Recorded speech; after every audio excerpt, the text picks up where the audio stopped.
আজকে যার প্রশ্ন নিচ্ছে তার নাম হচ্ছে নয়ন মণ্ডল। প্রশ্নটা করেছে যে দাদা, বাস্তু মতে বাড়ি না করলে কি সত্যিই প্রবলেম হয়? এই যে ইন্ডিয়ার বাইরের দেশে কোথাও কি বাস্তু অনুযায়ী বাড়ি করা হয়? এই নিয়ে অনেক আগেই ভিডিও বানিয়েছি, এটা আমি বলেছিলাম। বাস্তু নিয়ে আমার অনেক ভিডিও আছে, তাও আজকে এই ভিডিওটা এই কমেন্টের উপর তো থাকছি।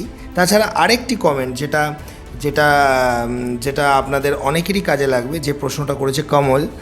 বলছি, দোতলা বাড়ি ক্ষেত্রে যাদের অনেক আগে তৈরি হয়ে গেছে, ধরুন 2011 সালে, তখন মিস্ত্রি 10 পিলার দিয়েছে, 12 রডও দেয়নি, 10 দিয়েই করে দিয়েছে একতলা, বিম দিয়েছে 12 সেটাকে দোতলা করা হচ্ছে, সেখানে কি দোতলা করা যাবে?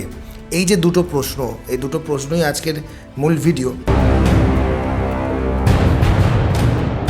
তবে ভিডিওতে যাওয়ার আগে কিছু জিনিস বলে ভিডিওর এই দুটো প্রশ্নের উত্তর দেবো, সুন্দরভাবে বোঝাবো। তার আগে একটা কথা বলি যে প্রতিদিন বহু মানুষ, আজকেও প্রায় 29টা মতো প্ল্যান বিক্রি হয়েছে, যারা বিভিন্ন ধরনের ড্রয়িং বানাতে চাইছে, কেউ বাস্তু মতে হোক, কেউ বাস্তুর বাইরে হোক, সবই তো আমরা পরিষেবা দিই। তো তারপর তারা খুশি হয়ে বিভিন্ন ধরনের রিভিউ দেয়। যেমন সেরকমই একটা কমেন্ট, প্ল্যানটা বোনায় পাঠিয়েছিলাম 11:15 না 12টার সময় রাত্রিবেলা। তখন অনেকেই আমরা বলে দিই যে সন্ধ্যে 7টার পর অফিসিয়ালি কেউ SMS করবেন না, কারণ তখন আপনাদের সাথে যোগাযোগ আমরা রাখতে পারবো না। আমাদের ওই স্টাফেরা চলে যায় যারা SMSটা কন্ট্রোল করে। আর আমরা যারা অফিসে পড়ে থাকি, আমাদের ব্যক্তিগত যারা অফিসের মেন যারা স্টাফ যারা থাকে, তারা কিন্তু সেই সময় কিন্তু বাইরের SMSগুলোকে হ্যান্ডেল করে না। আর সেই সময় আমরা এই ধরনের প্ল্যান হ্যান্ড ওভার করা থেকে শুরু করে আমাদের নিজস্ব কাজগুলো, যেগুলো ভিতরের কাজ একদম, সেগুলো করে থাকি।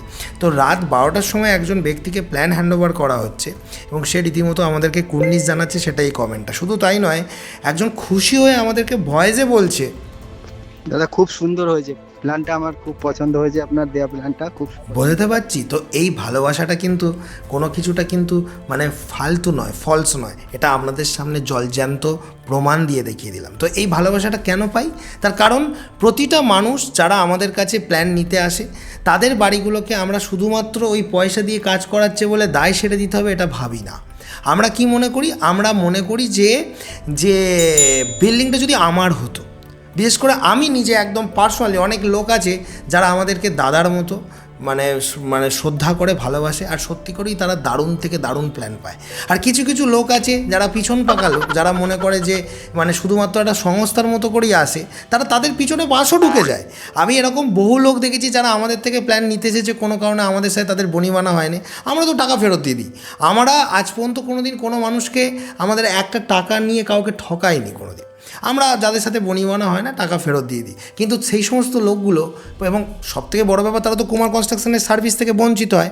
এবার সবথেকে বড় ব্যাপার হচ্ছে, তারা যখন বাড়ি নির্মাণ করে, তারা তো নয় অন্য কোনো ইঞ্জিনিয়ারের কাছে যায় বা মিস্ত্রি দিয়ে নির্মাণ করে, কিন্তু পরবর্তীতে তারা যখন মেলাতে যায়, যে আমরা ভিডিওতে যে বক্তব্যগুলো রাখি বা যে অনুযায়ী বলি, সেই অনুযায়ী কাজ হয় না। এরকম বহু ঘটনা ঘটেছে, যারা আমাদের সাথে বচসা করে বেরিয়ে গেছে, তারাই পরে এসে হাতে পায়ে ধরে বলেছে, দাদা তোমার মতো ইঞ্জিনিয়ার আমি তোমাকে প্রথমে বুঝতে পারিনি, পরে বুঝতে পেরেছি যে তুমি কী জিনিস, ভগবানের মতো বলেছে। আমি চাই না কেউ আমাকে ভগবান বলুক, কিন্তু এরকম বহু লোক আছে, সেইগুলো জলজান্ত উদাহরণ দিলাম। তো আমরা প্রচুর প্ল্যান বানাই, প্রচুর, আমাদের এক একদিনে 30, 40, 50, 60টা করে প্ল্যান যাচ্ছে। কিন্তু ঘটনা হচ্ছে এই যে এত ধরনের মানুষ, তাদের বিভিন্ন ক্রাইটেরিয়া, তাদের সকলকে তো খুশি করতে হয়। তো আজকের মেন যে প্রশ্নটা ছিল যে বাস্তবমতে এনার একটা মাথার মধ্যে একটা চিন্তাভাবনা এসেছে যে সত্যি কি তাই।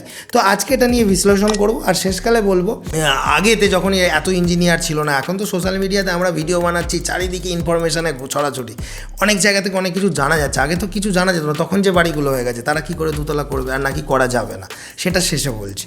তো একটা কথা বলি, দেখো, বাস্তুর যে মূল বিষয়টা, এটা একটা সায়েন্স। একটা সায়েন্স থেকে যে কোনো একটা যখন স্টেটমেন্ট আসে, আমরা যখন কোনো একটা মন্তব্য করে দিই, কোনো কিছু একটা বেসিক স্টেটমেন্ট, একটা বইয়ের পাতায় একটা ডেফিনেশন লেখা আছে, সেটাকে নানা রকমভাবে পরীক্ষা নিরীক্ষা করে সেটা প্রমাণ হয়েছে। এবার কেউ যদি সেই ডেফিনেশনটাকে বদলাতে পারে, তার পরীক্ষার ফলাফল যদি অন্য হয়, তাহলে সে নতুন ডেফিনেশন লেখা হবে। এখন ঘটনা হচ্ছে, বাস্তু কিন্তু সব থেকে বড় একটা সায়েন্স রয়েছে। কিন্তু অনেকেই সেই সায়েন্সের বাইরে গিয়ে কিন্তু মানে লোক ঠকানো ব্যবসা শুরু করে দিয়েছে। যেমন আমাদের কাছে অনেকেই বিল্ডিং নির্মাণ করতে এসে বলে যে ওই বন্ধ দেয়া নাকি বলছে, যে মেদিনীপুরের দিকে বিশেষ করে বেশি দেখা যায় যে এরকম জ্যোতিষী নাকি ব্রাহ্মণ এসেছে, সে নাকি বলেছে যে এই 11/11.5 বেশি ঘরটা করা যাবে না, বা 10.5/11.5 বেশি ঘর করা যাবে না। আমি বললাম কেন? তা মানে তোমার কি টাকা পয়সার অভাব রয়েছে? বলে না দাদা, টাকা পয়সা নিয়ে কোনো সমস্যা নেই, করা যাবে না। আমি বললাম সাপোজ তুমি একটা করোড়পতি লোক, তুমি একটা বাংলো বানাবে, তোমাকে কেউ বলে দেবে যে তোমার বেডরুমটা 10/11.5 হবে বা 10/12 হবে, এর বেশি করা যাবে না? এত বড় কথাটা কি করে একজন বলতে পারে? কারো যদি ইচ্ছা থাকে আমি 16 ফুট বাই 18 ফুটের ঘরে থাকবো, তাহলে কি সে ওই 11/12 ঘরেই থাকবে বা 12/10 ঘরেই থাকবে? তার থেকে কি বড় সে ঘর করতে পারবে না? তো এইরকম ব্রেন ওয়াশ করানো হচ্ছে। আসল ব্যাপারটা কি জানো তো, এরকম কোনো জায়গায় লেখা নেই যে এই ঘরটা এর থেকে বড় হওয়া যাবে না।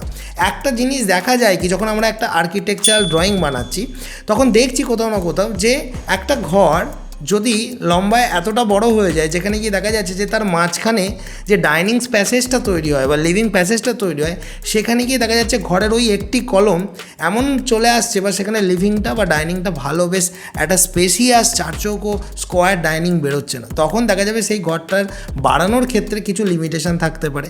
বা একটা ঘরের দেয়াল বাড়ানোর ক্ষেত্রে লিমিটেশন তখনই থাকবে যদি দেখা যায় যে সেই দেয়ালটা বাড়ার ফলে যে আমার পূর্বের বা দক্ষিণের কোনো জানলা থেকে যে লাইটটা ঢোকার কথা ছিল সেই পরিমাণ আলোটা আমার এর মধ্যে ঢুকছে না, তবেই তো আমি সেই রেস্ট্রিকশানটা দেবো।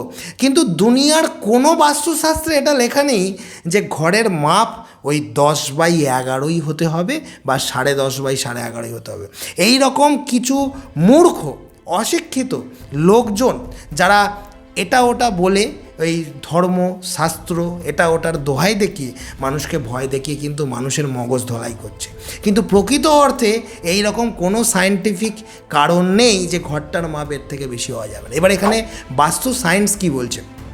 বাস্তু সায়েন্স বলছে সাপোজ ধরো আমি একটা জানালা করছি, সেই জানালাটার মধ্যে বাস্তু কীভাবে কাজ করছে, জানালাটা এমন একটা জায়গায় করেছি সেই জানালাটা দিয়ে দেখা যাচ্ছে যে বছরের এই ঋতুতে এই সময় এত পরিমাণ আলো ঢোকে। এবার বাস্তুটাকে নিয়ে যখন আমরা কাজ করছি, আমাদের যে সফটওয়্যার আছে, সফটওয়্যারে যখন দেখতে পাচ্ছি যে বিশেষ করে দেখা যাচ্ছে মেঘলা ওয়েদারে এইখানটা আরও এই ঘরটা অন্ধকার হয়ে যাচ্ছে, তখন দেখা যাচ্ছে যেগুলো দামি প্ল্যান, যেগুলো 10,000 20,000 টাকা খরচা করে একটা 2D ড্রয়িং ডেভেলপ হচ্ছে, সেখানে দেখা যাবে ওই ঋতুর অংশগুলোকে নিয়ে মাথা লাগানো হচ্ছে। দেখা যাচ্ছে ওই জানলাটাকে 3 ফুট বা 3.5 ফুটের না করে 5 ফুটের জানালা করলে ওখান দিয়ে দেখা যাচ্ছে যে আলোটা ঢুকছে বা যে ছাওয়াটা আসছে তাতেও দেখা যাচ্ছে যে ঘরটা কিন্তু আলোকিত লাগছে বেশি, কিন্তু জানলার সাইজ যখনই ছোট করে দেওয়া হচ্ছে তখন কিন্তু লাগছে না। তো বাস্তুর সেই সায়েন্সটাকে সেখানে নেওয়া হচ্ছে। বা দেখা গেল যে তো সাপোজ ধরো একটা বাস্তুতে বলা আছে যে অগ্নিকোণে রান্নাঘর কেন করা হয়, আমি একটা এক্সাম্পল দিচ্ছি, দক্ষিণ পূর্ব দিক। এবার আমরা যে জায়গাগুলোতে থাকি, ভারতবর্ষের যে জায়গাগুলো, সেই জায়গাগুলোতে যদি তাকিয়ে দেখো যে দক্ষিণ দিক দিয়ে কিন্তু একটা হাওয়া চলাচল করে আর পূর্ব দিকে সকালবেলা সূর্যটা উঠছে। এবার পূর্ব দিকে যখন সূর্য উঠছে সেই সময় সূর্যের তাপ কিন্তু অনেক নরম থাকে, বেশি কিন্তু তীব্র থাকে না, আস্তে আস্তে সূর্য মাথার উপর চলে যাচ্ছে। এবার এই মতো অবস্থায় যদি আমি বাড়িটাকে সূর্যের সাথে সূর্যের যে মুভমেন্টের সাথে যদি বিচার করি, সেই বাড়িটা কিন্তু আমার ঠান্ডার, বাড়ির দক্ষিণ পূর্ব কোণটা কিন্তু তুলনামূলকভাবে ঠান্ডা। এবার আমাদের নট অনলি দ্যাট, পূর্ব দিকের সূর্যের আলো যখন আমি জানলা খুললাম রান্নাঘরের, প্রথম আলোটা গিয়ে কোথায় যাচ্ছে? রান্নাঘরে ঢুকছে। এবার আমরা কি জানি, সূর্যের রশ্মি জীবাণুকে ধ্বংস করে দিতে পারে, আর রান্নাঘরে থাকে খাবার, আর সেই খাবার আমাদের শরীরে ঢোকে। তাই খাদ্যের মধ্যে জীবাণু থাকলে তার শরীরে ঢুকলে শরীরের মানে স্বাস্থ্যের অবনতি ঘটতে পারে। তাই সবসময় কিচেন বলো, ডাইনিং বলো, মানে যেখানে খাবার জাতীয় জিনিসপত্রগুলো থাকে সেগুলোকে কিন্তু পূর্ব দিকে রাখা হয়, কারণ সবার প্রথমেই লাইটটা আমার কিন্তু পূর্ব দিক দিয়ে ঢোকে। আচ্ছা বন্ধুরা, আপনারা যারা এই ভিডিওটা এখনও দেখেননি, এটাকে খুঁজছিলেন, তারা কিন্তু এই ভিডিওটা শেষ করার পর আই বাটনে যে লিঙ্কটা দিয়ে দিলাম ওখানে গিয়ে এই ভিডিওটা দেখে নিতে পারেন। এবার কেউ যদি বলে আমার যদি রান্নাঘর পশ্চিম দিকে হতো, তাহলে পশ্চিম দিকে সূর্য যখন পৌঁছবে ততক্ষণে কিন্তু অনেক দেরি হয়ে যাবে। তাই সবার প্রথমে ইনিশিয়াল লাইটটাকে যাতে আমি পূর্ব দিকে পাই, এটা একটা কারণ। আর একটা সায়েন্টিফিক কারণ কি, সেটা হচ্ছে যে পূর্ব দিকটা এমনি ঠান্ডা। এবার তুমি ভেবে দেখো, কারণ দুপুরবেলার পর যখন সূর্য মাথা থেকে ঢলছে পশ্চিমের দিকে, তুমি খেয়াল করে দেখবে পশ্চিম দিকের দেয়ালগুলো প্রচণ্ড গরম থাকে। আর ওই জায়গায় যদি কোনো মহিলাকে বলা হয়, সে আমাদের কাজের মহিলা হোক বা বাড়ির মহিলা হোক, সবাই তো মানুষ, সে যদি ওখানে রান্না করে তাহলে পশ্চিমের দেয়ালের রোদের তাপ, তার উপর দেখা যাচ্ছে ওইখানে গ্যাসের একটা আগুনের যে আঁচ, সব মিলিয়ে কিন্তু বেশি গরম। তার জন্য এই বাস্তুটা সেখানে ডেভেলপ করা হলো। আরও আগে যদি আদিমকালে চলে যাওয়া যায়, যখন আগুন জ্বালাতে কষ্ট হতো, যখন আগুন জ্বালানো হতো ধরো গাছের কাঠের সাথে কাঠ ঘষে, পাথরে পাথর ঘষে, তখন কিন্তু একবার আগুন নিভে গেলে, এখনকার মতো এত গ্যাস লাইট বা এত কিছু ছিল না, দেশলাই, তাহলে তখন আগুনটাকে জ্বালানোটা খুব কষ্টসাধ্য ছিল। এবার এমন একটা পজিশনে আগুনটাকে জ্বালিয়ে রাখা হতো যে পজিশনে দেখা যেত আগুনটা অনেকক্ষণ ধরে জ্বলতো, কারণ অন্য পজিশনে আগুনটা হয়তো বাতাসের প্রভাবে নিভে যেত। সেখান থেকে বিভিন্ন সায়েন্সগুলো ডেভেলপ হতে হতে, সেগুলো বিভিন্ন বইয়ের পাতায় লেখা হতে হতে আস্তে আস্তে সেইগুলো কিন্তু বাস্তু নামে পরিচিত হতে থাকলো। তার মানে সেইগুলোকে যদি কেউ কুসংস্কারে পুরো ডেপথে না গিয়ে, ভালোভাবে না পড়াশোনা করে যদি সে ব্যাখ্যা করতে থাকে, তাহলে কিন্তু আলটিমেটলি কিন্তু তার লস। যেমন আমি একটা জায়গায় বলছি, সাপোজ আমাদের পঞ্চায়েতের রুলস আছে যে ধরো আমি একটা কথা বলছি যে 20 ফুট হাইট পর্যন্ত পঞ্চায়েত পারমিশন দিতে পারবে। তাহলে আমি একটা এক্সাম্পল দিচ্ছি, সাপোজ তাহলে তোমাকে ঘরের হাইট করতে হবে 10 ফুট 10 ফুট। এবার 10 ফুট করে হাইট করলে 9.5 ফুট করে দাঁড়াচ্ছে তোমার হচ্ছে ছাদের নিচে থেকে মেঝেটা, কারণ ছাদটা নিজেই 5-6 ইঞ্চি মোটা, ওটা ধরো 6 ইঞ্চি, 10 ফুট থেকে 6 ইঞ্চি বাদ দিলে 9.5 ফুট। এবার 20টা রাইজারে কেউ একজন করছে, বলে পঞ্চায়েত রুল অনুযায়ী আমি 20 ফুটের বেশি করতে পারবো, তাহলে তো তার রুলস অনুযায়ী সে দুতলা বাড়ি 9.5 ফুটের বেশি হাইট করতে পারছে না। এবার কেউ যদি বলে যে না আমি একটা ভালো বাড়ি বানাবো যেখানে আমি 10.5 ফুট কি 11 ফুট ঘরের হাইট করবো, তাহলে তার রাইজার সংখ্যা 22 বা 23 হবে। এবার এখানে যদি কেউ কুসংস্কার নিয়ে এটা বলে যে আমার রাইজার সংখ্যা এইটা করা যাবে না, এটা করলে এটাতে অমঙ্গল হবে, এই হবে সেই হবে, এটা কোনো পয়েন্ট নয়। একটা ঘরের এখানে বাস্তু আছে। আগেকার দিনে কিন্তু কলম স্ট্রাকচারের বাড়ি ছিল না, আগেকার দিনে সব ইটের বাড়ি হতো। ভিডিওটা অনেক লম্বা হবে, অনেক ভালো হবে, এই ভিডিওগুলো সচরাচর পয়সা দিয়ে পাওয়া যায় না। তো আগেকার দিনে দেখা যেত একটা হাইটের একটা লিমিট থাকতো, তখন ইট দিয়ে ধরো 10 ইঞ্চি গাঁথনি করছো কি, আগেকার দিনে সব দেয়াল 25 ইঞ্চি 30 ইঞ্চি হতো। এবার দেখা গেল যে কেউ যদি বলে যে আমি ঘরের হাইট নেবো 18 ফুট, তাহলে ওই 18 ফুট হাইটের জন্য অনেক সিঁড়ি হবে। কেউ যদি বলে যে অমুক, ওই দেখা যাবে 27তম ধাপটা খুব পবিত্র ধাপ। এবার 27তম ধাপে পৌঁছতে গেলে আমার ঘরের যা হাইট হয়ে যাবে, তো ওই হাইটের ঘর কিন্তু টিকবে না, কারণ আগেকার দিনে বেশিরভাগ লোড বিয়ারিং বাড়ি। সেখান থেকে একটা থিওরি ডেভেলপ করা হলো যে মিনিমাম এতগুলো ধাপ হতে হবে এবং এত নম্বর ধাপে গিয়ে পাটা ফেলতে হবে। এবার এখানেও অনেক গল্প আছে। আমরা যখন পা ফেলি, আমরা যখন হাঁটি, দেখা যাবে কেউ হয়তো বাঁ পাটা প্রথমে ফেলে, তারপর ডান পাটা ফেলে, বাঁ পাটা ডান পাটা। এবার এখানে দেখা যাচ্ছে যে আমরা যেমন বলি যে সিঁড়ি রেলিংয়ের ক্ষেত্রে, ধরো আমি ডান হাতে খাবার খাই, তাহলে ডান হাতে খাবার খাই মানে আমি যখন সিঁড়ির রেলিংটা ধরে উপরে উঠছি, তাহলে আমি সবসময় চাইবো যে একটা ভারী জিনিস, আমি একটা স্যুটকেস নিয়ে উপরে উঠছি, ট্রাঙ্ক নিয়ে উপরে উঠছি, ভারী বালতি নিয়ে, কাপড় কাচার বালতি নিয়ে। একজন দেখা যাবে ছাদে কাপড় শুকোতে দেবে, সে উঠছে, সে ভারী বালতিটা ডান হাতে ধরবে, বাঁ হাতে ধরবে না, ডান হাতে ধরবে, তার রেলিংটা বাঁ হাতে চাই। তাহলে এই হিসাব অনুযায়ী তো আমার ঘড়ির কাঁটার বিপরীত দিকে সিঁড়ি হওয়া উচিত, কিন্তু তখন দেখা যাচ্ছে ক্লকওয়াইজে বলা হচ্ছে। কেন? ঘড়ির কাঁটার বিপরীত দিকে ঘুরলে অনেক সময় দেখা যায় যে হয়তো মাথা ঘোরার একটা ব্যাপার থাকে, কিন্তু ক্লকওয়াইজে ঘুরলে মাথা ঘোরার ব্যাপারটা থাকে না। সেখান থেকে দেখা গেল একটা বাস্তু এলো যে তাহলে সিঁড়িটা ক্লকওয়াইজে করতে হবে। কিন্তু আমি দেখা যাবে বলবো যে আমার বাঁ হাতের রেলিংটা হলে সাপোর্টটা বেশি ভালো হতো, তাহলে আমি এবার সেইখানে কিছু বাস্তু সায়েন্স ঢুকে পড়ে, যে সায়েন্সটা কি। কিন্তু এই সায়েন্সগুলো না মানে অনেকে দেখা যাবে এই বুং বাং কুসংস্কারগুলো মানতে থাকছে। এই যে বলছে ব্রহ্মস্থান, যে কোনো কলাম যেন মিডিলে না পারে। স্বাভাবিক, যে ভালো প্ল্যানার হবে সে কখনোই কিন্তু দুটো মানে বিল্ডিংয়ের কর্ণের মধ্যবিন্দুতে কিন্তু কলম দেবে না, কারণ সেই মাঝখানটা সে ফাঁকা রাখবে। আগেকার দিনে যে বড় বড় জমিদার বাড়িগুলোতে দেখবে চারিদিকে ঘর হতো, মাঝখানে দেখবে একটা বড় উঠান হতো, সেই ব্রহ্মস্থান সেটাকে বলা হতো। এখন কিন্তু যে বড় বিল্ডিংগুলো হয় সেগুলো কিন্তু সব একই ছাদের নিচে সব কিছু হয়, রান্নাঘর, টয়লেট। তো এইখান থেকে বাস্তুগুলো উঠে আসে। যেমন আমি বলি বায়ুকোণে পায়খানা বাথরুম করা হচ্ছে। সাপোজ তুমি পায়খানা বাথরুমটা নর্থ ইস্টে করলে, নর্থ আর ইস্ট এটা হচ্ছে দিনের শুরু। তার মানে সূর্যের, মানে আমি যদি বলি যে পৃথিবী তার মেরুরেখার উপর হেলে রয়েছে, সবাই জানে, ছোটোবেলায় পড়েছে, ভূগোলে পড়েছে। এবার সেই হেলে থাকার ফলে ধরো এশিয়া মহাদেশের দিন, এখন দেখা যাচ্ছে ইউরোপে রাত।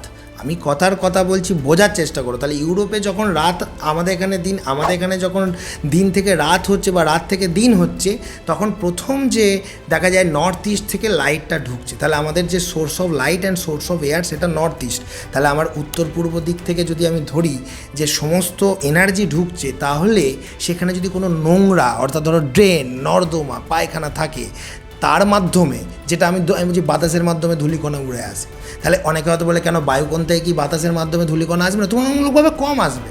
এবার বিশেষ করে যদি এই বাড়িটা যদি একটা ফাঁকা জায়গায় হয়, এবার কেউ যদি এখানে প্রশ্ন করে প্র্যাকটিক্যালি সায়েন্টিফিক্যালি যে আমার বিল্ডিংটা এমন জায়গায় আছে চারিদিকে বড় বড় ফ্ল্যাট, সাপোজ কল্পনা করো তোমার বিল্ডিংটা এমন একটা জায়গায় চারদিকে 4টে 10তলা বাড়ি আছে, মাঝখানে হাওয়া বাতাস কিছুই ঢোকে না, সেখানে তো কোনো বাস্তু কাজ করবে না, কারণ সেখানে না তো সূর্যের আলো ঢোকে না তো হাওয়া ঠিক করে ঢোকে।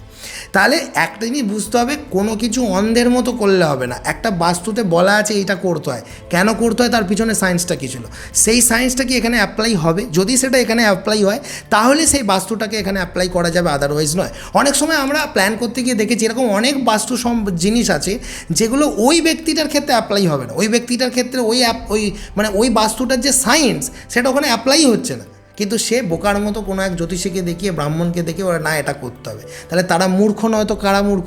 এখন ঘটনা হচ্ছে এই মার্কেটে চাঁদা কিনতে পাওয়া যায়, এরকম এনার্জি পাওয়া যায় পজিটিভ নেগেটিভ, যেগুলোর কোনো মানে ভিত্তি নেই, যেগুলো 100 বার একটা জায়গায় নিয়ে গেলে একবার পজিটিভ দেখায় একবার নেগেটিভ দেখায়।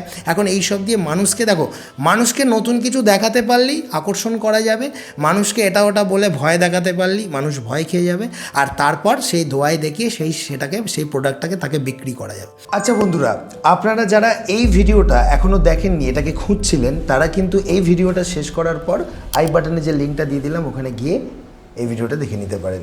কিন্তু আমাদের মধ্যে শিক্ষিত মানুষ যারা একটু বিশ্লেষণ করবে, বুঝে করবে, সেই সংখ্যাটা কম রয়েছে। তো এরকমই যখন আমরা প্ল্যান দিই তখন তার মানে এই ব্যক্তির যে উত্তর সেটা হলো কি, যে অবশ্যই বাস্তু বলে একটা বড় সায়েন্স রয়েছে, সেই সায়েন্সের প্রত্যেকটা ধাপকে যুক্তিসঙ্গত ব্যাখ্যা দিয়ে বুঝে যদি বাড়ি করা যায়, সেই বাড়িটা কমফোর্ট হবে, তার বিল্ডিংয়ে ছায়া বজায় থাকবে, আলো বেশি ঢুকবে, শীতকালে ঘর কমফোর্ট হবে, গরমকালে কমফোর্ট হবে, বর্ষাকালে স্যাঁতস্যাঁত করবে না, কারণ তার মধ্যে ভেন্টিলেশনটা বজায় থাকবে, সেটা বাস্তু। কিন্তু বাস্তুর নামে যারা উল্টোপাল্টা বলে বেড়াচ্ছে, যে এরকম ভিডিওতে আমি শুনেছি যে এই ধাপটা এততম হওয়ার কারণে বাড়ির কোনো এক মানুষের মৃত্যু ঘটবে, এটা কোনো চ্যাংড়ামোর জায়গা হচ্ছে? এটা চ্যাংড়ামোর জায়গা? হ্যাঁ, আমরা এরকম বহু বই পড়ে ফেলেছি যে বইগুলোতে পরিষ্কার বলা আছে যে এরকম কোনো ব্যাপার নেই। এইটা হচ্ছে আসল বিষয়। বাস্তু সায়েন্স রয়েছে বা বাস্তুর নামে যে কুসংস্কারটা ছড়ানো হচ্ছে সেটা সম্পূর্ণরূপে বেআইনি, এবং সেটা করে অনেক মানুষ রুজি রোজগার করছে, এবং সেটা সম্পূর্ণ ভুল। তাই বাস্তু সায়েন্স জেনে রিসার্চ করে, এখন গুগল আছে, চ্যাটজিপিটি আছে, অনেক আর্কিটেকচারাল বই আছে, পুরনো বই আছে, যেগুলো একটু পড়ে দেখো, সেখান থেকে অনেক কিছু জানা যাবে। আর যে প্রশ্নটা এখানে করেছিল শেষকালে আরেকজন, যে দাদা এরকম যাদের বাড়ি হয়ে গেছে, হ্যাঁ কমল বলেছিল, তারা কি করবে? দেখো, প্রথমত 10 mm রড দিয়ে যদি কেউ কলম করে থাকে এবং সে যদি ভাবে দুতলা করব, সেই কলম তো লোড নেবেই না, এবং ওই কলমগুলো ওখানে ফলস কলম, তার মানে ওই বিল্ডিংটা যদি, এবার কোনো মিস্ত্রি যদি বলে এই তো আমি করে দিয়েছি, কিছু তো হয় না, কিছু হয়নি কেন বলো তো? কারণ ওইখানে কলম লোড নিচ্ছে না, ওখানে লোড নিচ্ছে গাঁথনিগুলো, অর্থাৎ কলমগুলো তোমার বেকার দাঁড়িয়ে রয়েছে। সঙ্গে সঙ্গে প্রমাণ করা যেত যদি গাঁথনিগুলো না থাকতো আর ও দুতলা করতো, ওই বিল্ডিংটা কিন্তু হুড়মুড়িয়ে পড়ে যেত, কারণ ওখানে 10 mm রড আছে। তাই ইঞ্জিনিয়ার হয়ে আমাকে যদি এই উত্তরটা দিতে হয় যে ওটা করা যাবে কি না, আমি বলবো না, করা যাবে না। আর যদি বলে যে আমি করবই জোর করে, তখনই করো যদি তোমার সব দেয়াল 10 ইঞ্চি থাকে, নাহলে করো না, তাহলে কিন্তু দুর্ঘটনায় মৃত্যু পর্যন্ত হতে পারে। এই ভিডিওগুলোর তো কোনো সীমা নেই, বিশ্বের যে কোনো প্রান্ত থেকেই মানুষ এই ভিডিওগুলো দেখছে এবং সচেতন হচ্ছে। এখনও এমন প্রত্যন্ত জায়গা রয়েছে যেখানে দেখা যাচ্ছে কোনো ইঞ্জিনিয়ারই নেই, হয়তো এমনও জায়গা রয়েছে যেখানে ইঞ্জিনিয়ার আছে, কিন্তু তারা যখন দেখছে যে এইরকম ভিডিওতে যা বলা হচ্ছে সেই অনুযায়ী তাদের কাজ হচ্ছে না বা তাদের কনফিউশন তৈরি হচ্ছে, তখন তারা মনে করছে যে একবার যদি এই ইঞ্জিনিয়ার কিংশুক কুমার অর্থাৎ আমার সাথে বা কুমার স্যারের সাথে যদি আপনারা কথা বলতে পারতেন, কতই না ভালো হতো। তার জন্য আমরা একটা সুবিধা রেখেছি, যেটা হচ্ছে যে মাত্র 200 টাকার বিনিময়ে 10 মিনিট সরাসরি আপনার গভীর থেকে গভীরতম সমস্যার ছবি ও ভিডিও পাঠিয়ে আমাদের থেকে সমাধান নিতে পারেন, এবং তার জন্য না আপনাকে আমাদের অফিসে আসতে হবে, না আমরা ওখানে যাব, অর্থাৎ সম্পূর্ণ ফোন কলের দ্বারাই এটা পেতে পারেন। সোমবার আমাদের অফিস বন্ধ, সোমবার বাদে যে কোনো দিন বিকাল 5টা থেকে 7টায় সাধারণত এই অ্যাপয়েন্টমেন্টটা দেওয়া হয়, এছাড়া সকাল 10টা থেকে 12টার মধ্যেও পেতে পারেন, তবে সেটা শর্ত সাপেক্ষ। এছাড়া আমাদের কাছে বিভিন্ন ধরনের পরিষেবা রয়েছে, 3D ড্রয়িং, 2D ড্রয়িং, সেই একটা চার্টও আমি আপনাদের আপনাদেরকে দেখাচ্ছি 2026 সালের যে নতুন চার্ট আমরা দিয়েছি সেটা পেতে গেলে আপনারা সবসময় আমাদের হোয়াটসঅ্যাপ নাম্বারে হোয়াটসঅ্যাপে লিখবেন যে স্যারের সাথে অ্যাপয়েন্টমেন্ট নিতে চাই বা আপনাদের পরিষেবা চার্টটা পাঠান। তো এগুলো লিখলেই কিন্তু আপনারা আমাদের সমস্ত পরিষেবাগুলো জানতে পারবেন। তবে একটা কথা বলি, এটা শুধুমাত্র গল্প করার জন্য করা নয়, এটা করা রয়েছে যাদের একদম বিপদে পড়েছেন তারাই কেবলমাত্র যোগাযোগ করবেন। অর্থাৎ যাদের মনে হচ্ছে সামর্থ্য নেই, এইটুকু টাকা দিয়েও কথা বলতে পারবো না, তারা করবেন না। কারণ অনেকেই জানেন যে 2000-3000 টাকা লাগে একটা ইঞ্জিনিয়ারকে সাইটে আনতে। সেক্ষেত্রে এই অল্প টাকার বিনিময়ে যদি আমি একজন যার ভিডিও দেখছি তার কাছ থেকে পরামর্শ পেয়ে যেতে পারি, তাহলে তার থেকে আর ভালো কিছু হয় না। তাহলে তারাই যোগাযোগ করবে। ভিডিওগুলো কেমন লাগছে বলুন। মানে যে সমস্ত ইঞ্জিনিয়ারদের সিক্রেটগুলো থাকে সেগুলো সব কিন্তু আমি তুলে দিচ্ছি ভিডিওর মধ্য দিয়ে, এবং সম্পূর্ণ বিনামূল্যে এগুলো আপনারা জানতে পারছেন ভিডিওর মধ্যে। তাই ভিডিওগুলো যদি সত্যিকারে ভালো লেগে থাকে একবার সাবস্ক্রাইব করে দেখুন, এরকমই গেম চেঞ্জিং ভিডিও প্রতিনিয়ত পেতে থাকবে। দেখা হবে পরের ভিডিওতে। তবে আপনাদের সামনে এই যে দুটো ভিডিও চলে গিয়ে দেখুন, আর মাঝের এই সাবস্ক্রাইব বাটনে ক্লিক করলে এরকমই গেম চেঞ্জিং ভিডিও প্রতিনিয়ত পেতে থাকবেন।